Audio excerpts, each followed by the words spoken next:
Hey guys, Claire here with Clarity Nutrition.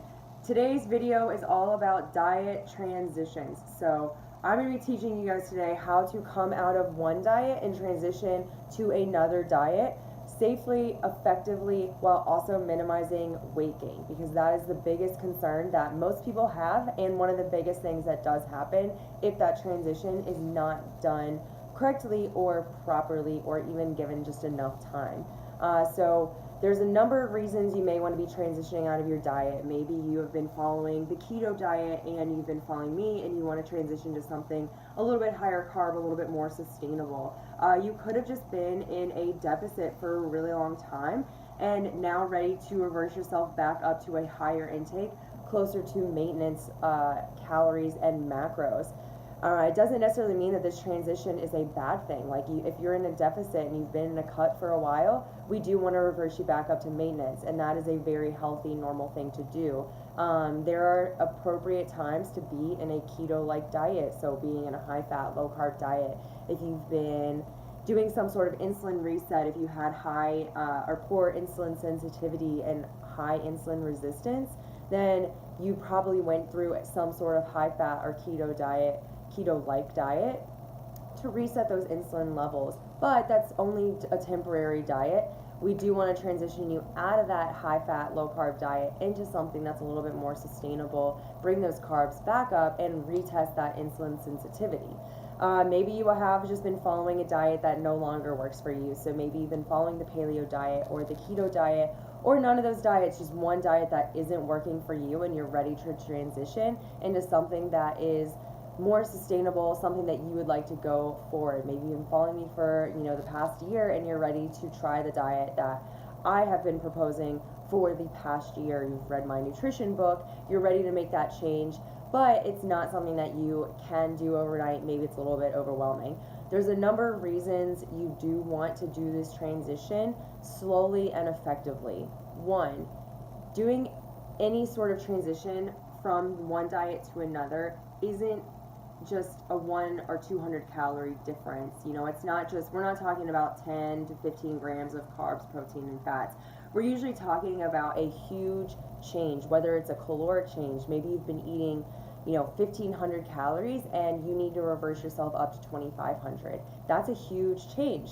If you have been following the keto diet or a high-fat diet and you're ready to transition out of that to a more sustainable, higher carb, lower fat diet, that is a huge change. You're probably dropping 50 to 60 grams of fat and adding 100 to even as much as 200 grams of carbs. That's really hard to do overnight. You're changing patterns that you've been following for as many as years. Especially if you've been following like a lower calorie diet, you've probably been on that diet for as much as 5, 10, 15, even 20 years.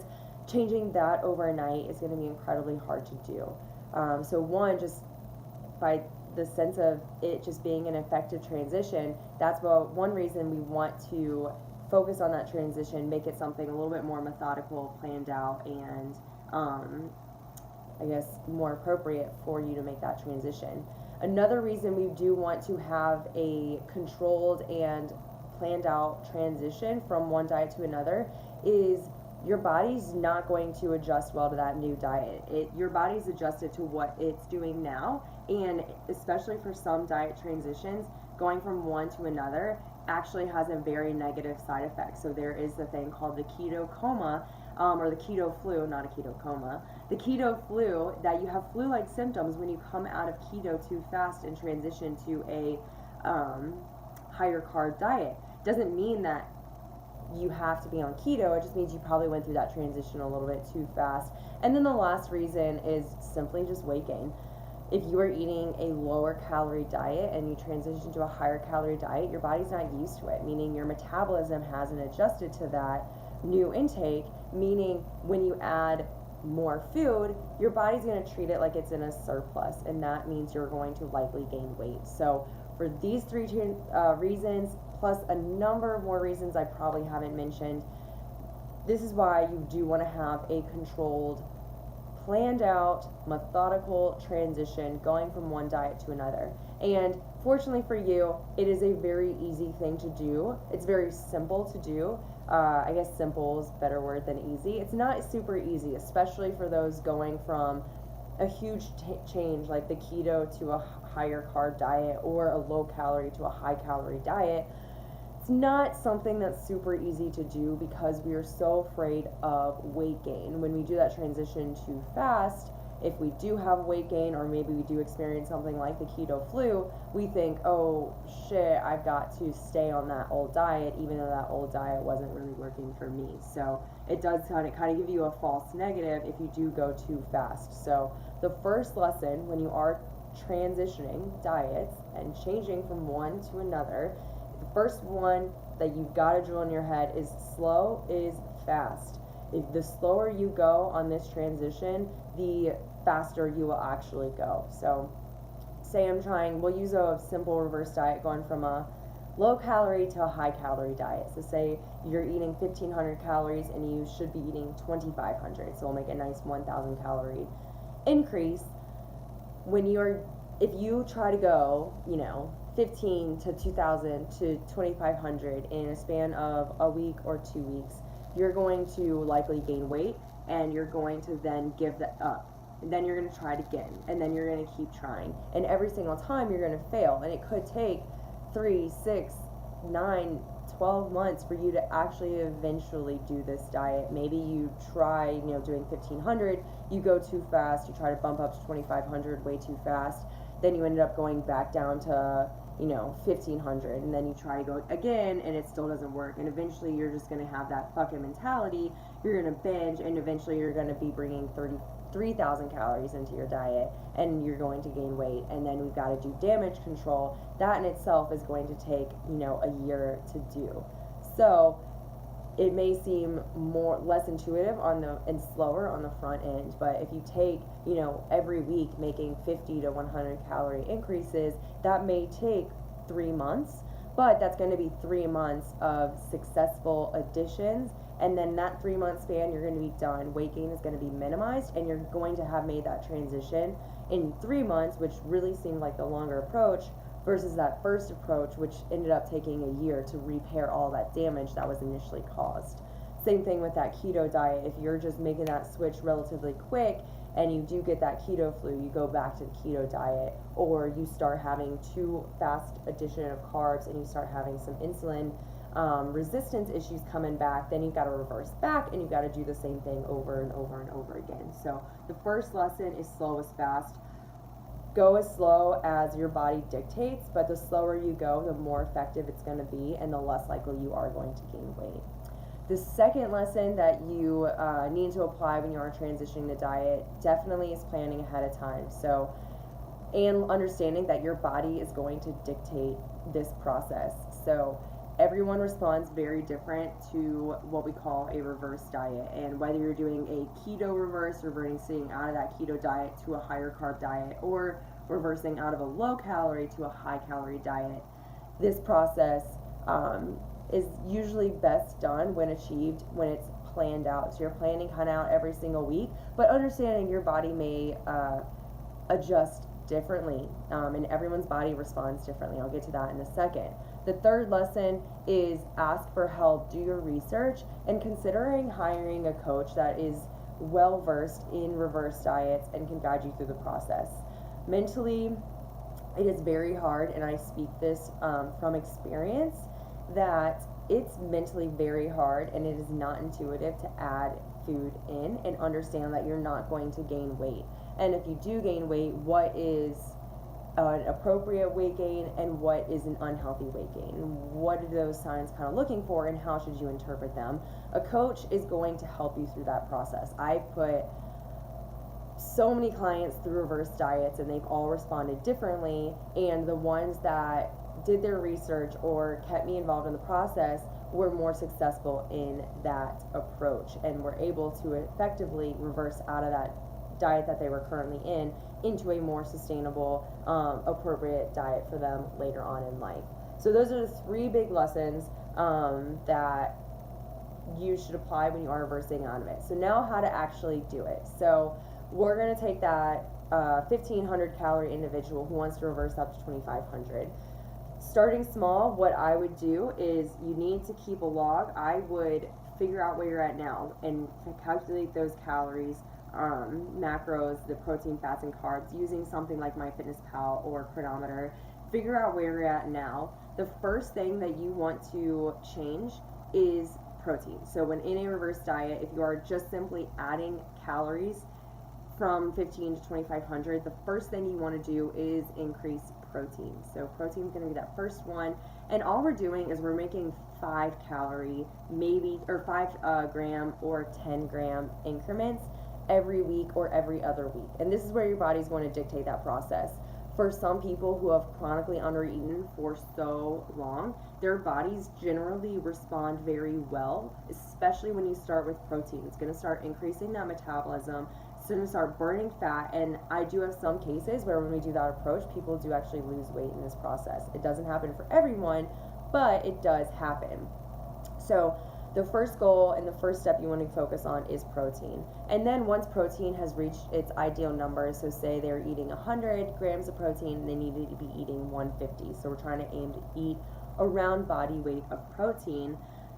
Once you make those 5-10 calorie adjustments every week or every other week, then you're going to move on to carbs and fats. And for me personally, I will judge it by the individual. If they're eating a decent amount of fats and it doesn't seem like they're really struggling on those fats, I'll first prioritize carbohydrates, because if that's a thing that they're missing the most in their diet, then increasing fats isn't going to matter because they don't really care about fats. All they care about is carbohydrates. So that's where I'm going to meet the client.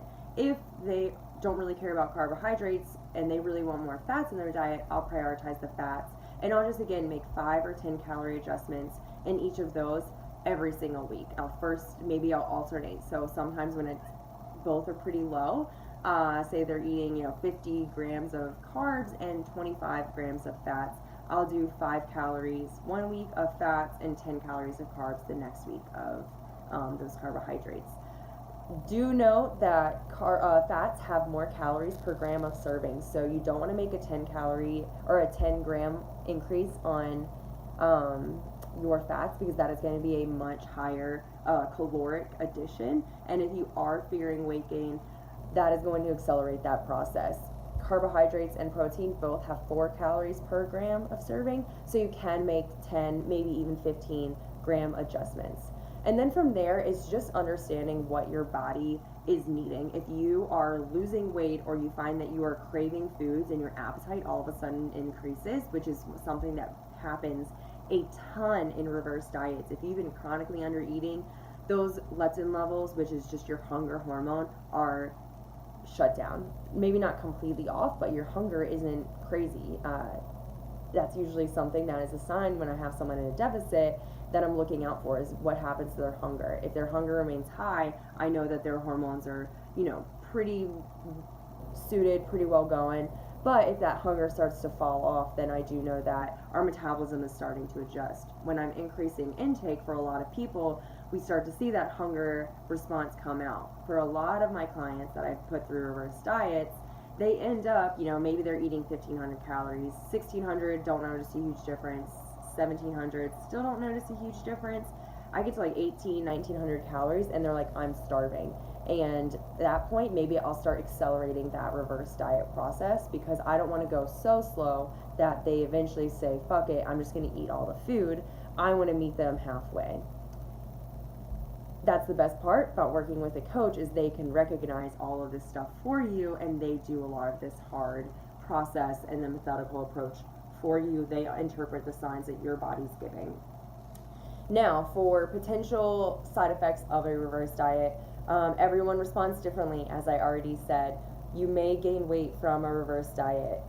If you are not even close to that maintenance level, so say you started gaining weight at 1,500 calories, and you're still only in that 1,700-1,800 range, and you're supposed to be getting up to 2,500, then that's a sign that weight gain was likely needing to happen. If your body has been chronically underfed, then it's going to hold on to a lot of those nutrients, and it's going to take time for your body to understand, okay, we're actually going to be getting a regular amount of food. I had a client of mine, I've posted about this a couple of times, and she was eating 2 to 500 calories per day. Every third or fourth day, she would eventually have like a 3,000 calorie binge. The first thing I did was just I stabilized her intake. I got her a daily intake of 1,300 calories, and her weight spiked like 10 to 15 pounds. Pretty much in a week, which is almost impossible to gain that much of pounds of fat in a given week. It was just inflammation. Her body wasn't used to being fed food daily, and it was just like holding onto that food because they didn't know when she would eventually not feed that amount of food to her body. So once her body got used to that daily intake, she ended up shedding off that weight. So again, if you are nervous about weight gain, either hire a coach or throw that skill out the window, because that skill is not going to help you. Some people do lose weight on a reverse diet. It's happened with a number of my clients because they went through it in the right approach. They had me guiding them through the process. Most cases, however, people generally just maintain weight, which is a great thing to do. And it shows that you were under eating. If you're adding food regularly every week or every other week, then that's a sign that you are under eating because your body isn't gaining weight. And then you generally want to stop when you start seeing either a weight gain or you start to feel pretty good. And again, it's kind of a good sign that you should have a coach. But say you get to 2,400 calories and that seems like the perfect number, and 25 seems unattainable, or you say you at all of a sudden at 2,500 calories start gaining weight, then that is kind of generally where that maintenance number is going to be. So work yourself slowly up to there, and that is going to be the best way to reverse yourself out of that diet and transition to another one. If we are changing diets, like going from keto to a higher carb diet, or maybe paleo from a higher carb diet, you're going to follow generally the same approach. Protein probably is where it's going to be at, but again, make sure protein is where it needs to be first. Make those changes, and then for the keto diet, when we're transitioning out of keto, you only want to make 3 to 5 gram adjustments. So as you lower fats 3 to 5 grams, you're going to increase carbs 5 to 10 grams. And this is, you're going to use the calories to help make sure that you're not adding too many carbs and not enough, and reducing not enough fats. So because fats have 9 calories per gram and carbs have 4 calories per gram, you can't just drop 5 grams of fat and add 5 grams of carbs, because what you're going to do, you're going to drop your calories too low and you're not going to be putting in enough carbs to match that calorie number. So say you're eating a 2,000 calorie diet and you drop 5 grams of fat and you go down to 1950, for example. I haven't done that math. I don't know if that's accurate.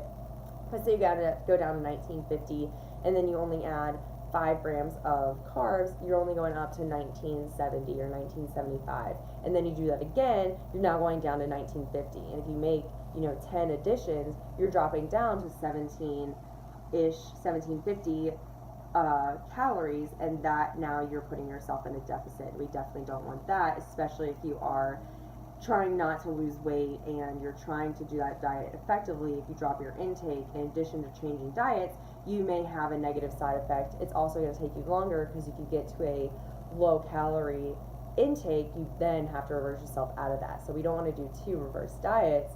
We want to just do one at the same time. So pay attention to those calories. Every drop you make in fats, you got to match that with carbohydrates, and that will mean that you're adding more carbohydrates. When you're making that transition, prioritize food quality, prioritize hydration, because your body's going to have to adjust. The best way to detox your body from any kind of inflammation, anything that's going on when you are changing your diets, hydration and food quality are going to help. So as you're adding in carbohydrates, don't just add in bread, pastas, and junk like that. Add in more vegetables, add in sweet potatoes, regular potatoes. Maintain that 80-20 rule. And if you're dropping fats, still keep those good fats in there, like the avocados, nuts, seeds, things like that. As you're adding in carbohydrates, again, prioritize those carbs that are going to be very good for you and help heal you as you transition out of that. And pretty much that's how you transition out of a diet. It's very straightforward. It is very simple. However, simple doesn't always mean easy. So it's definitely something that takes a little bit of work. It takes detailed